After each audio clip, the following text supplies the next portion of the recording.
영상 시작 전 여러분들의 구독과 좋아요는 큰 힘이 됩니다. 서울 마포구의 한 신혼 아파트에서 아침 해가 떠오르고 있었습니다. 결혼 4년 차 부부인 지훈과 은주의 하루도 평범하게 시작되는 듯 보였죠.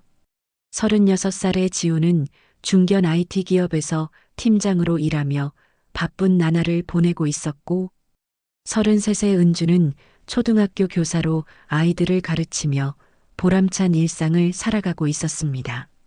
두 사람은 대학 동기로 만나 5년간의 연애 끝에 결혼했고, 처음 몇 년은 다정한 신혼부부로 지냈죠. 하지만 시간이 지나면서 각자의 일에 치이다 보니 자연스럽게 대화가 줄어들기 시작했어요.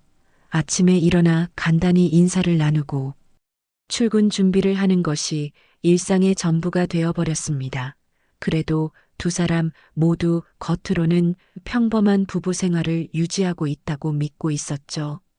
그날도 여느 때와 다름없이 은주가 먼저 일어나 간단한 아침을 준비했고, 지우는 침대에서 일어나 씻으러 욕실로 향했습니다. 식탁에 앉아 토스트를 먹으며 휴대폰을 보던 은주는 무심코 고개를 들었고, 현관으로 향하는 지훈의 뒷모습을 보게 되었어요. 그때 은주의 시선이 지훈의 손에 멈췄죠. 지훈이 왼손 약지에 끼고 있던 결혼 반지를 빼서 현관 선반 위에 살짝 올려놓는 모습이 보였습니다. 은주는 잠시 멈칫했지만 곧 자연스럽게 물었어요. 왜 반지를 빼고 가느냐고요. 지훈은 돌아서며 별일 아니라는 듯 대답했습니다. 회사에서 키보드 치다 보면 불편해서 그렇다고 했죠. 요즘 손가락이 부어서 반지가 꽉 끼는 것 같다며 웃으면서 설명했습니다. 은주는 그러냐며 고개를 끄덕였고 더 이상 묻지 않았어요. 사실 그럴 수도 있다고 생각했으니까요. 지우는 평소처럼 가방을 메고 현관문을 열었고 출근 잘하라는 은주의 인사에 손을 흔들며 나갔습니다. 문이 닫히고 집안은 다시 고요해졌죠. 은주는 식탁을 정리하며 아까 본 장면을 떠올렸습니다. 결혼 반지를 빼고 간 것이 처음은 아니었던 것 같았죠. 생각해보니 최근 몇 주 동안 지훈의 손에서 반지를 본 기억이 잘 나지 않았어요. 하지만 은주는 곧 그 생각을 떨쳐냈습니다. 남편을 의심할 이유가 없다고 스스로를 다독였죠. 다만 마음 한구석에 작은 의문 하나가 자리 잡은 건 어쩔 수 없었어요. 지우는 차를 몰고 회사로 향하는 듯 보였습니다. 평소와 다름없는 출근길이었죠. 하지만 지훈의 목적지는 회사가 아니었어요. 그는 회사에서 10분 거리에 있는 한 오피스텔 지하주차장으로 차를 몰았고 익숙한 듯 주차 공간에 차를 세웠습니다. 엘리베이터를 타고 12층으로 올라간 지훈은 1218호 앞에 멈춰 섰고 비밀번호를 누르고 문을 열었어요. 안에서는 커피 끓이는 소리와 함께 경쾌한 음악이 흘러나왔죠. 수연이라는 이름의 30살 여성이 부엌에서 아침을 준비하고 있었습니다. 지훈이 들어오자 수연은 환하게 웃으며 다가왔고 두 사람은 자연스럽게 포옹했어요. 수연은 지훈이 다니는 회사의 운영지원팀 계약직 직원이었습니다. 1년 전 회사 워크숍에서 처음 만난 두 사람은 자연스럽게 가까워졌고 그렇게 불륜 관계로 발전했죠. 지훈은 수연에게 지금 이혼 준비 중이라고 거짓말을 했어요. 아내와는 이미 끝난 사이고 법적 절차만 남았다고 속였습니다. 수연은 그 말을 믿었고 지훈과의 미래를 꿈꾸며 함께 오피스텔에서 동거를 시작했죠. 지훈의 이중 생활은 철저하게 계획되어 있었습니다. 평일에는 오피스텔에서 수연과 함께 지내며 회사를 다녔고 주말에는 집으로 돌아가 은주와 시간을 보냈어요. 회사 동료들에게는 주말마다 본가에 내려간다고 둘러댔고 수연에게는 법적 문제 때문에 주말에는 아직 집에 들러야 한다고 거짓말했습니다. 이런 생활이 벌써 8개월째 이어지고 있었죠. 그로부터 며칠이 지났지만 은주는 남편이 반지를 빼고 간 그날 아침을 자꾸 떠올리게 되었습니다. 처음에는 대수롭지 않게 넘겼지만 이상하게도 그 장면이 머릿속에서 지워지지 않았어요. 그러던 어느 날 저녁 지훈이 귀가했을 때 은주는 현관에서 남편을 맞이하며 무언가 낯선 느낌을 받았죠. 지훈의 셔츠에서 풍기는 향수 냄새가 평소와 달랐던 겁니다. 은주는 아무렇지 않은 척 지훈의 옷을 받아 세탁 바구니에 넣었어요. 그리고 혼자 남았을 때 조심스럽게 셔츠 냄새를 다시 맡아봤습니다. 분명 집에 있는 향수가 아니었죠. 달콤하면서도 무거운 느낌의 여성 향수였어요. 은주의 가슴이 철렁 내려앉았습니다. 하지만 아직 확신할 수 없었죠. 혹시 회사 동료와 가까이 있다가 묻은 것일 수도 있다고 스스로를 설득했어요. 다음 날 아침 은주는 세탁물을 정리하다가 또 다른 이상한 점을 발견했습니다. 세탁 바구니 안에 본 적 없는 와이셔츠가 들어있었던 거예요. 분명 자신이 사준 적도 없고 지훈이 입고 나간 것을 본 적도 없는 옷이었습니다. 은주는 그 셔츠를 들고 한참을 바라봤죠. 새 옷이었고 가격표는 떼어져 있었어요. 은주는 지훈에게 물어볼까 고민했지만 괜히 예민하게 구는 것 같아서 참았습니다. 주말이 되자 은주는 집안일을 하면서 자연스럽게 지훈의 서류 가방을 정리하게 되었어요. 그때 눈에 띈 것이 월급 명세서였습니다. 은주는 평소에도 가계부를 꼼꼼하게 작성하는 편이라 남편의 월급을 정확히 알고 있었죠. 그런데 이번 달 명세서를 보니 금액이 예전보다 30만 원 정도 적었어요. 은주는 이상하다는 생각에 지훈에게 물었습니다. 지훈은 회사에서 복지 항목이 조정되어서 그렇다고 대충 둘러댔어요. 하지만 은주의 의심은 더욱 커졌죠. 그날 밤 지훈이 샤워를 하는 동안 은주는 남편의 통장 거래 내역을 확인해 봤습니다. 그리고 그곳에서 믿을 수 없는 기록을 발견했어요. 2달 전 보증금 이체라는 명목으로 1,000만 원이 빠져나간 기록이 있었던 겁니다. 은주는 손이 떨렸지만 침착하게 지훈에게 물었습니다. 이 돈은 무슨 돈이냐고요? 지훈은 샤워를 마치고 나오더니 아무렇지 않게 대답했어요. 회사 근처에 숙소를 마련했다고 했습니다. 야근이 잦아서 회사 동료 몇 명과 함께 작은 공간을 계약했다는 거였죠. 은주가 왜 미리 말하지 않았냐고 묻자 지훈은 짜증스럽게 회사 숙소라니까 그냥 넘어가라고 했어요. 하지만 은주의 마음속에는 의심이 점점 뿌리를 내리고 있었습니다. 향수 냄새 본 적 없는 셔츠 줄어든 월급. 그리고 거액의 보증금 이체까지 모든 것이 이상했죠. 은주는 더 이상 참을 수 없었어요. 확실하게 확인해야 한다는 생각이 들었습니다. 그래서 은주는 한 가지 계획을 세웠죠. 며칠 후 은주는 지훈의 차량 블랙박스 SD카드를 교체한다는 핑계를 댔어요.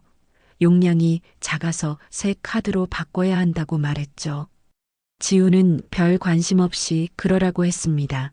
은주는 조심스럽게 블랙박스에서 카드를 빼내 자신의 노트북에 연결했어요.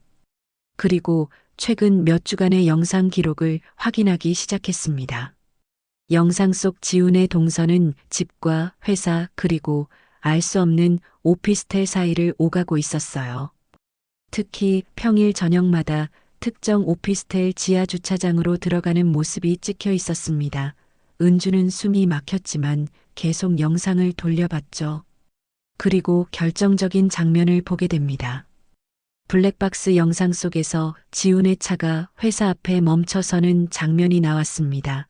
그리고 조수석 문이 열리며 한 여성이 차에 타는 모습이 보였어요. 젊어 보이는 여성이었고 긴 생머리에 단정한 옷차림을 하고 있었죠. 지훈과 그 여성은 자연스럽게 대화를 나누며 웃고 있었습니다. 은주는 화면을 멈추고 그 여성의 얼굴을 자세히 들여다봤어요. 더 충격적인 건 그 다음이었습니다. 지훈이 운전을 하면서 자연스럽게 손을 뻗어 그 여성의 손을 잡는 모습이 찍혀 있었던 거예요. 두 사람은 손을 맞잡은 채로 이동했고 대화를 나누며 행복해 보였습니다. 은주는 노트북 화면을 바라보며 숨을 제대로 쉴 수가 없었죠. 눈물이 핑 돌았지만 참으며 계속 영상을 확인했어요. 차는 곧 한 오피스텔 지하 주차장으로 들어갔습니다. 익숙한 듯 주차 공간에 차를 세우고 두 사람은 함께 내렸어요. 그리고 나란히 걸어가며 엘리베이터로 향했죠. 은주는 그 장면을 반복해서 돌려봤습니다. 분명했어요. 남편이 다른 여자와 함께 어딘가로 들어가고 있었던 겁니다. 은주는 떨리는 손으로 블랙박스 영상의 날짜와 시간을 메모했어요. 그날 지우는 분명 야근을 한다며 늦게 들어왔었죠. 하지만 영상 속에서 지우는 저녁 6시쯤 그 여성과 함께 오피스텔로 들어갔고 다음 날 아침 8시가 넘어서야 다시 나왔습니다. 은주는 현실을 받아들이기 힘들었어요. 자신의 남편이 정말로 바람을 피우고 있다는 사실이 믿기지 않았죠. 하지만 은주는 무너지지 않았습니다. 오히려 냉정하게 생각하기 시작했어요. 확실한 증거를 더 모아야 한다고 판단했죠. 그날 밤 은주는 지훈이 깊이 잠든 사이 조심스럽게 남편의 휴대폰을 가져왔습니다. 다행히 비밀번호는 알고 있었어요. 결혼기념일이었죠. 은주는 휴대폰에 위치 추적 앱을 설치했습니다. 앱을 설치하고 나서 은주는 다시 휴대폰을 원래 자리에 놓았어요. 이제 언제든지 지훈의 위치를 확인할 수 있었습니다. 은주는 잠을 이룰 수가 없었죠. 옆에서 편안하게 잠든 남편의 얼굴을 바라보며 수없이 많은 생각이 머릿속을 스쳐 지나갔어요. 언제부터였을까? 왜 이렇게 된 걸까? 자신에게 부족한 게 뭐였을까? 며칠이 지났습니다. 은주는 평소처럼 행동하며 지훈을 관찰했어요.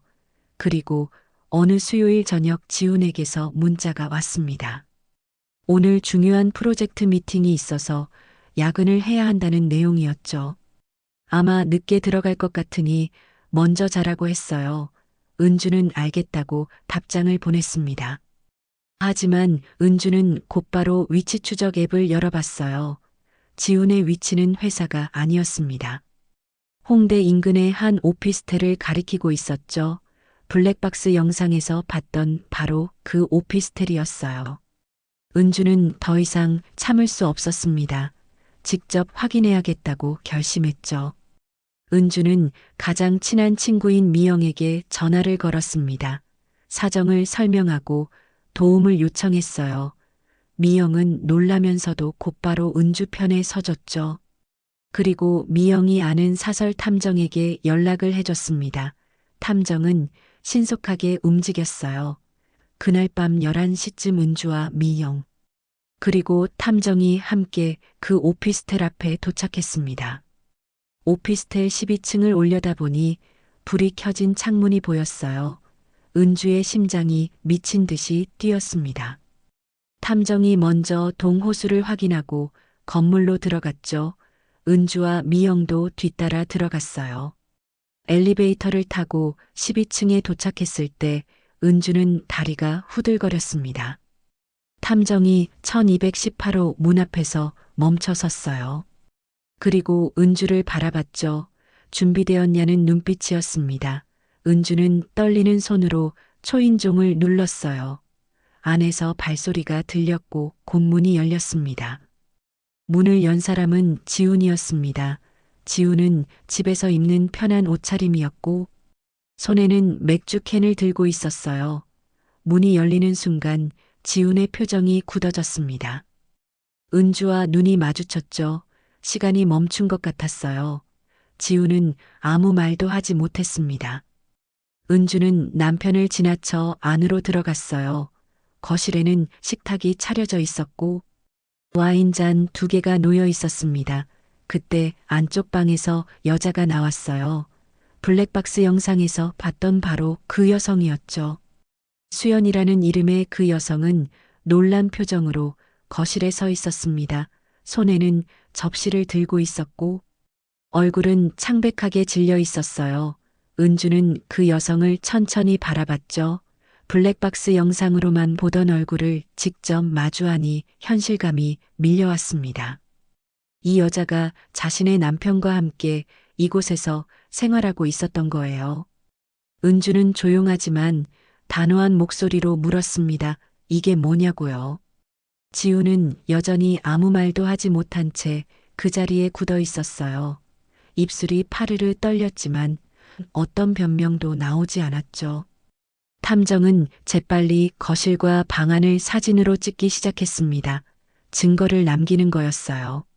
수연이 먼저 입을 열었습니다. 떨리는 목소리로 자신은 아무것도 모르고 있었다고 말했어요. 지훈이 이혼 준비 중이라고 했고 곧 법적으로 정리될 거라고 믿었다고 했죠. 은주는 그 말을 듣고 허탈하게 웃었습니다. 이혼 준비라니 자신은 그런 이야기를 들어본 적도 없었으니까요. 은주가 지훈을 똑바로 쳐다보며 말했어요. 언제부터였냐고 물었습니다. 지훈은 한참을 망설이다가 겨우 입을 열었죠. 1년 전부터라고 했어요. 회사 워크숍에서 만났고 처음에는 그냥 친한 동료였다고 변명했습니다. 하지만 시간이 지나면서 가까워졌고 8개월 전부터 이곳에서 함께 지내게 되었다고 털어놨어요. 은주는 더 이상 듣고 싶지 않았습니다. 귀를 막고 싶었지만 끝까지 들어야 한다고 스스로를 다잡았죠. 그래서 차분하게 물었어요. 왜 반지를 빼고 다녔느냐고요. 지우는 대답하지 못했습니다. 그저 고개를 떨구고 있을 뿐이었죠. 은주는 스스로 답을 말했어요. 이 여자 앞에서 유부남인 걸 숨기려고 그랬던 거 아니냐고요. 수연이 그제야 무너지기 시작했습니다.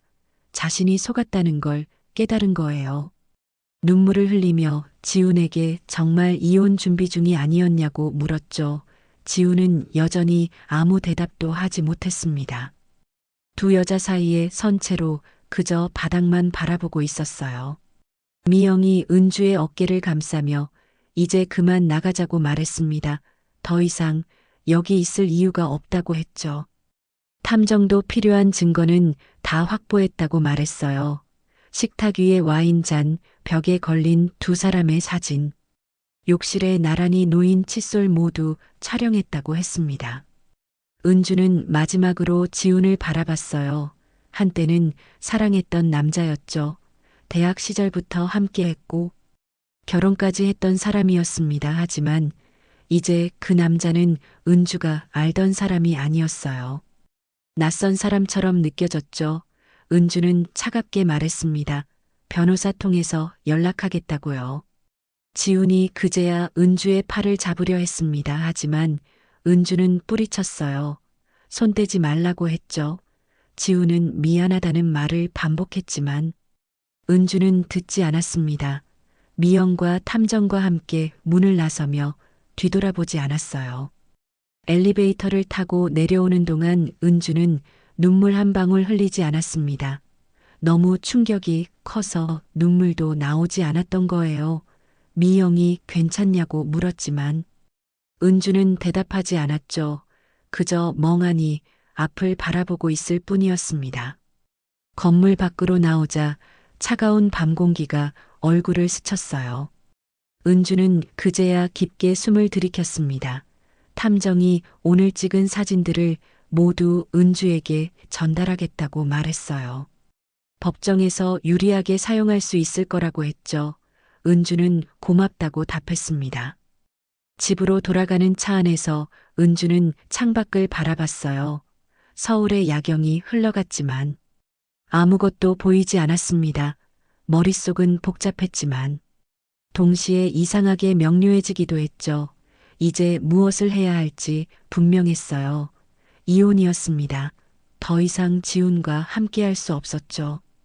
그날 밤 은주는 혼자 집에 돌아왔습니다.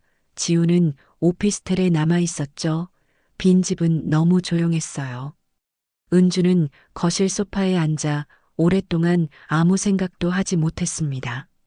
그저 시간만 흘러갔죠. 새벽이 되어서야 은주는 겨우 잠자리에 들었어요. 하지만 잠은 오지 않았습니다. 다음 날 아침 은주는 일찍 일어나 학교에 갔어요.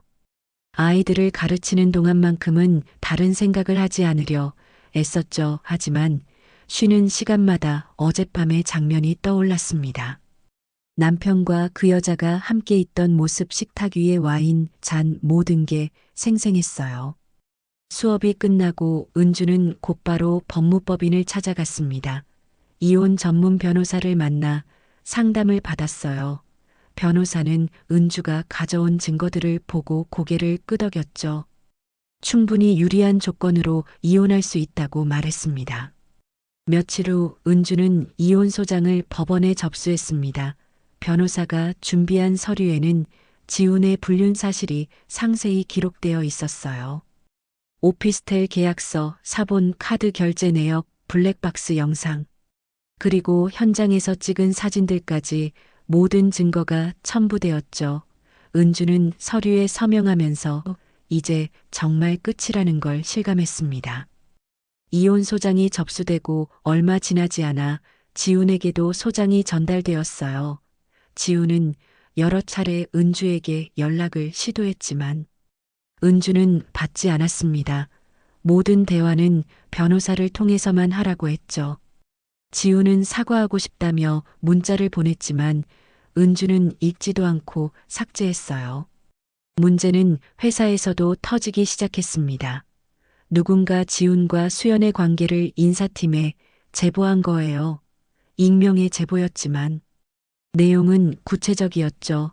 팀장인 지훈이 계약직 직원인 수연과 부적절한 관계를 맺고 있으며 회사 근처 오피스텔에서 동거 중이라는 내용이었습니다.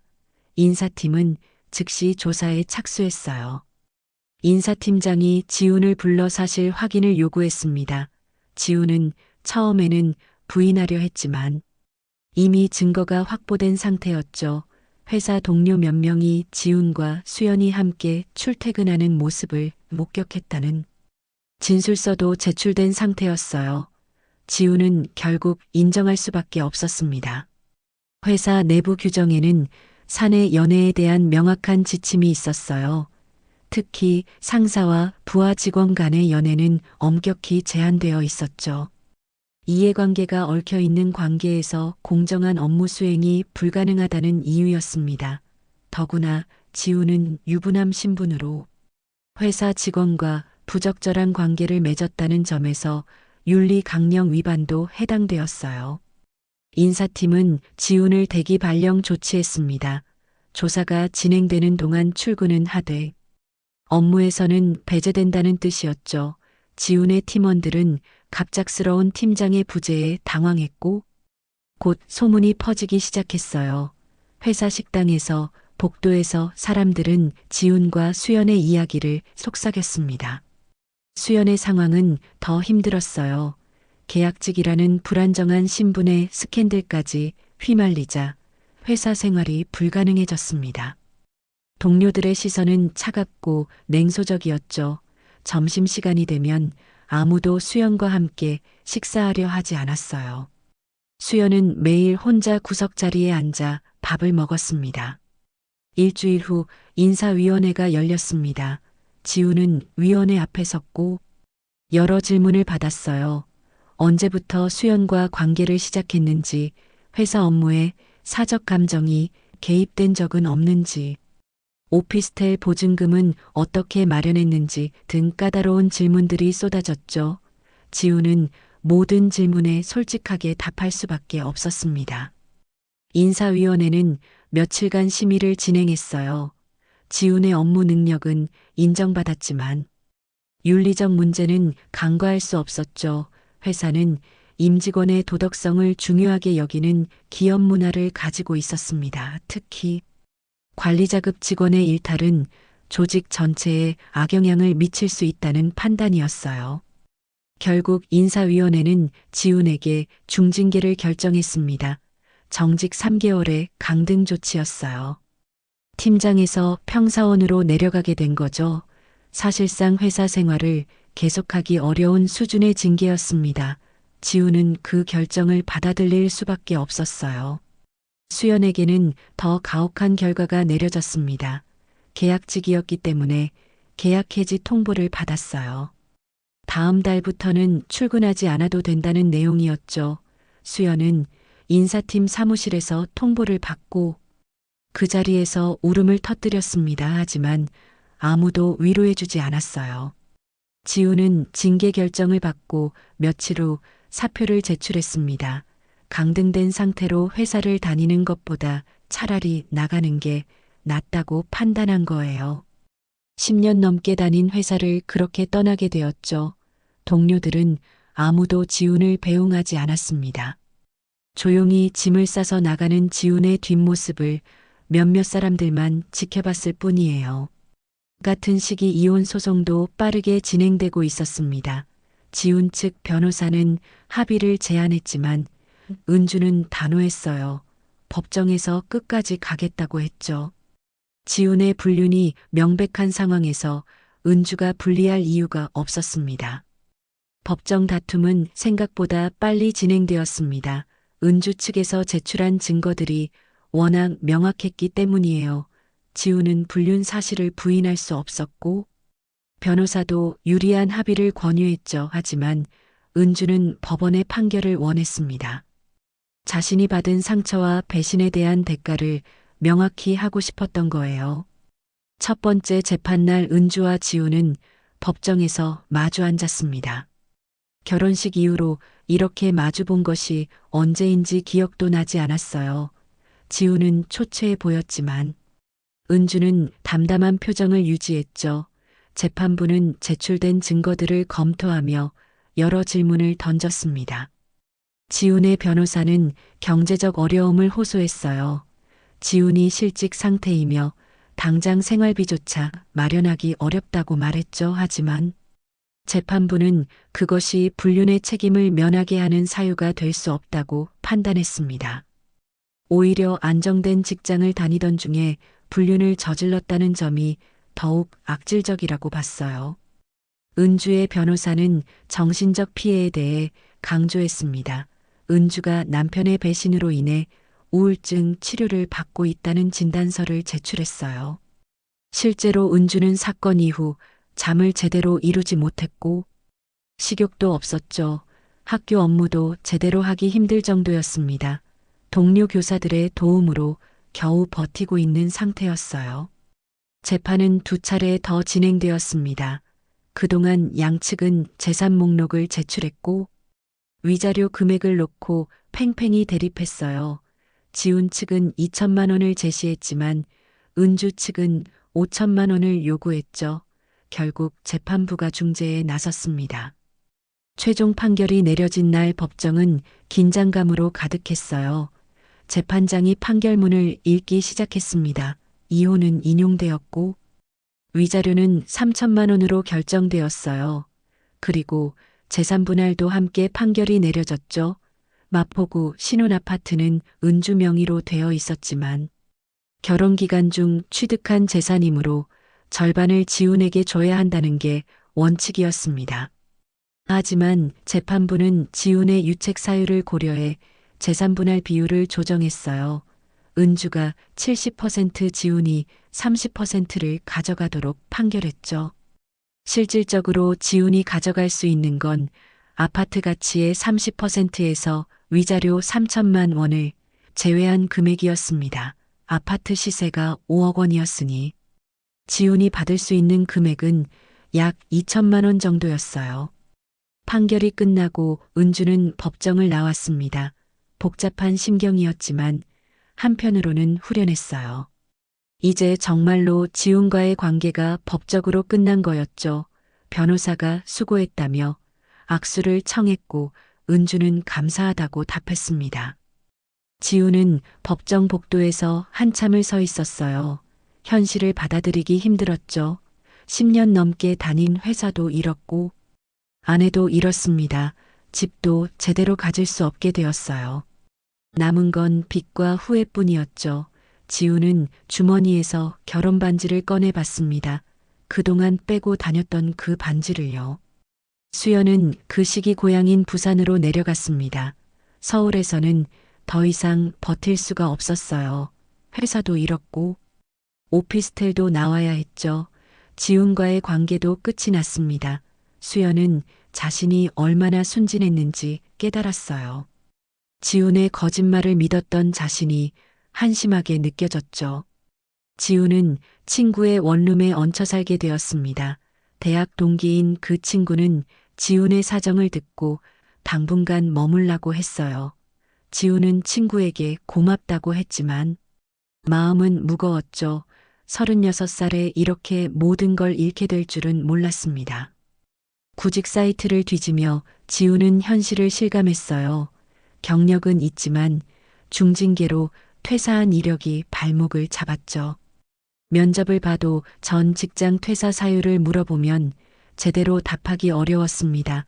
솔직하게 말하자니 떨어질 게 뻔했고 거짓말을 하자니 나중에 들통날까 두려웠어요. 은주는 학교 업무에 복귀했습니다. 동료들은 은주의 이혼 사실을 알고 있었지만 조심스럽게 대했어요. 누구도 먼저 그 이야기를 꺼내지 않았죠. 은주는 그런 배려에 감사했습니다. 아이들을 가르치는 일에 집중하며 조금씩 일상을 회복해 나갔어요. 이혼 판결이 확정된 후 몇 주가 지났습니다.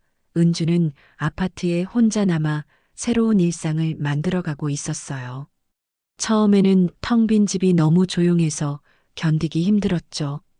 하지만 시간이 지나면서 그 고요함이 오히려 평온하게 느껴지기 시작했습니다. 더 이상 남편의 거짓말을 걱정할 필요도 없었고 의심하며 살 필요도 없었어요. 학교에서도 은주는 점차 안정을 찾아갔습니다. 아이들을 가르치는 일에 집중하면서 상처가 조금씩 아물어갔죠. 어느 날 수업 시간에 한 학생이 물었어요. 선생님, 결혼 반지는 어디 갔냐고요? 은주는 잠시 멈칫했지만 곧 담담하게 답했습니다. 이제 필요 없어졌다고 했죠. 방과 후 동료 교사들과 차를 마시던 중 누군가 새로운 시작에 대해 이야기했습니다. 이혼 후 삶이 어떠냐고 조심스럽게 물었어요. 은주는 솔직하게 답했죠. 힘들지만 후회는 없다고 했습니다. 잘못된 관계를 계속 유지하는 것보다 끝낸 게 나았다고 말했어요. 은주는 주말마다 새로운 취미를 시작했습니다. 오래전부터 배우고 싶었던 도자기 공예 수업을 등록했어요. 흙을 만지며 무언가를 만들어가는 과정이 치유가 되었죠. 완성된 작품들을 보며 은주는 생각했습니다. 깨진 것도 다시 만들 수 있다고요. 자신의 삶도 그렇게 다시 빚어갈 수 있을 거라고 믿었어요. 반면 지훈의 삶은 계속 무너지고 있었습니다. 구직 활동은 번번이 실패로 돌아갔고 친구 집에서 눈치를 보며 지내는 생활도 한계에 달했어요. 친구는 아무 말하지 않았지만 지훈은 스스로 미안함을 느꼈죠. 빨리 독립해야 한다는 압박감이 컸습니다. 어느 날 지훈은 서랍 정리를 하다가 결혼 반지를 다시 꺼내봤어요. 그동안 출근할 때마다 빼고 다녔던 그 반지였죠. 지훈은 반지를 왼손 약지에 끼워봤습니다. 하지만 예전처럼 자연스럽게 느껴지지 않았어요. 이제는 아무 의미도 없는 금속 조각일 뿐이었죠. 지훈은 반지를 바라보며 그날 아침을 떠올렸습니다. 처음으로 반지를 빼고 출근했던 그 아침을요.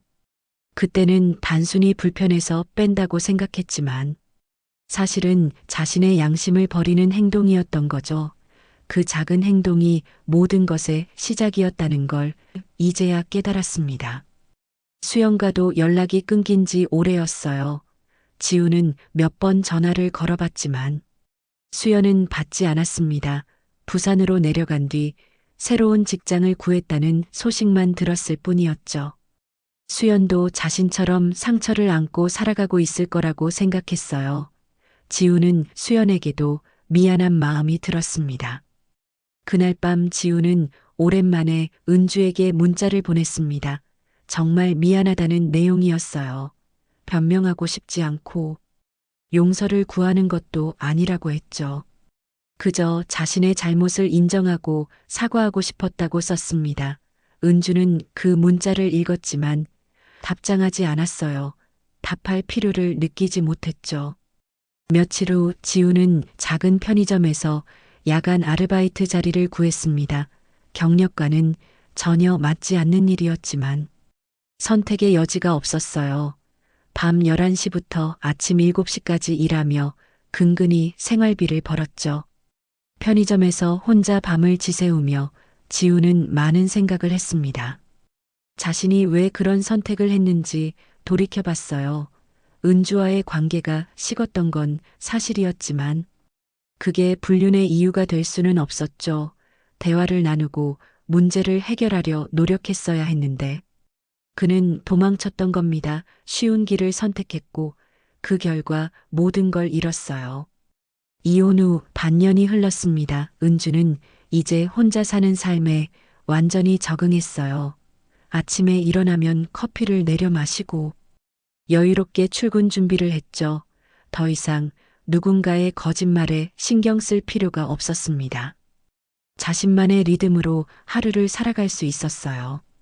학교에서 은주는 학생들에게 신뢰에 대해 이야기하곤 했습니다. 어느 날 도덕 수업 시간에 한 학생이 물었어요. 한 번 깨진 신뢰는 다시 회복될 수 있냐고요. 은주는 잠시 생각하다가 답했습니다. 깨진 유리컵은 다시 붙여도 금이 남는다고 했죠. 신뢰도 마찬가지라고 말했어요. 그러면서도 은주는 웃으며 덧붙였습니다. 하지만 새로운 컵을 살 수는 있다고요. 학생들은 선생님의 말을 곱씹으며 고개를 끄덕였죠. 은주는 자신도 그렇게 새로운 삶이라는 컵을 채워가고 있다고 생각했어요. 천천히 하지만 확실하게요. 주말마다 은주는 도자기 공예 수업을 다녔고 이제 제법 솜씨가 늘었습니다. 완성된 작품들을 집에 진열하며 뿌듯함을 느꼈어요. 친구들과 만나 식사도 하고 영화도 보러 다녔죠. 혼자만의 시간도 즐기게 되었습니다. 책을 읽거나 산책을 하며 내면의 평화를 찾아갔어요. 은주는 가끔 지훈을 떠올렸습니다. 하지만 예전처럼 분노나 배신감이 올라오지는 않았어요. 그저 지나간 일로 받아들일 수 있게 되었죠. 지훈과 함께했던 시간들이 완전히 무의미한 건 아니었다고 생각했습니다. 그 시간이 있었기에 지금의 자신이 있는 거니까요. 반면 지훈의 일상은 여전히 고단했습니다. 편의점 아르바이트를 하며 근근히 생활하고 있었고 낮에는 계속 구직 활동을 이어갔어요. 몇 달 전 작은 스타트업에서 연락이 왔지만 연봉은 예전의 절반 수준이었죠. 그래도 지우는 그 자리를 받아들였습니다. 선택의 여지가 없었어요. 새 직장에서 지우는 막내 직원처럼 일했습니다. 36살의 나이에 이제 막 입사한 신입처럼 행동해야 했어요. 팀장이었던 과거는 아무 의미가 없었죠. 동료들은 지훈의 과거를 몰랐고 지훈도 굳이 말하지 않았습니다. 그저 묵묵히 주어진 일을 해냈어요. 지훈은 원룸을 얻어 독립했습니다. 보증금 500만 원에 월세 50만 원짜리 작은 방이었어요. 친구 집을 나오면서 정말 많은 걸 생각했죠. 이 좁은 방이 자신이 선택한 결과라는 걸 받아들여야 했습니다. 매일 아침 일어나면 텅 빈 방을 바라보며 후회가 밀려왔어요. 어느 날 지우는 서랍 속 결혼 반지를 꺼내봤습니다. 이제는 끼지도 않고 그저 보관만 하고 있는 물건이었죠. 그 반지를 빼고 출근하던 습관이 모든 것의 시작이었다는 걸 지우는 뼈저리게 느꼈습니다. 사소한 행동 하나가 한 가정을 무너뜨렸고 두 사람의 인생을 바꿔놨어요. 지우는 반지를 다시 서랍에 넣으며 생각했습니다. 이제 이 반지는 아무 의미가 없지만 자신에게는 평생의 교훈으로 남을 거라고요. 신뢰를 잃는 건 순간이지만 되찾는 건 불가능하다는 걸 배웠습니다. 그리고 거짓말로 쌓은 관계는 결국 무너진다는 것도요. 어느 봄날 은주는 학교 운동장에서 아이들이 뛰노는 모습을 바라봤습니다. 햇살이 따스했고 벚꽃이 흩날리고 있었어요. 은주는 미소 지었죠. 이제 새로운 계절이 시작되고 있었습니다. 자신의 삶에도 봄이 찾아오고 있다고 느꼈어요. 그날 저녁 은주는 도자기 수업에서 새로운 작품을 시작했습니다. 꽃병을 만들기로 했어요. 선생님이 물었죠. 어떤 꽃을 담을 거냐고요. 은주는 대답했습니다. 아직 모르겠다고 했어요. 하지만 분명한 건 아름다운 꽃을 담을 거라고 말했죠. 자신의 새로운 살처럼요. 지우는 그날도 좁은 원룸에서 구직 사이트를 뒤지고 있었습니다. 반지를 빼고 출근하던 그 아침의 석가는 이제 아무런 의미 없는 기억이 되었어요. 하지만 그 기억이 남긴 상처와 대가는 평생 지고 가야 할 짐이었습니다. 사소해 보였던 행동 하나가 결국 모든 것을 송두리째 무너뜨린 셈이었죠.